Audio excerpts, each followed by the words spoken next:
With the continuous development of cutting-edge new technology, the slate lime ball press equipment is also steadily continuous innovation, such as in the noise control of slate lime ball press. The noise of the equipment produced today is much smaller than in the past. The power consumption is greatly reduced. At the same time, the pellet rate of raw materials is also become higher and higher, further reducing the probability of raw materials rework. Hydrated lime ball press is now widely used in related industries. To press hydrated lime, refractory cement, refractory high aluminium, refractory, and so on. It can also be used to press aluminium ash, quicklime.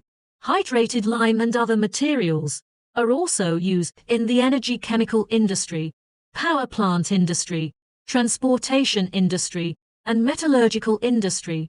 The use of hydrated lime ball press. It can be those remaining in the final difficult-to-press molding of some refractory materials for pressing molding. Its use can greatly save a lot of energy.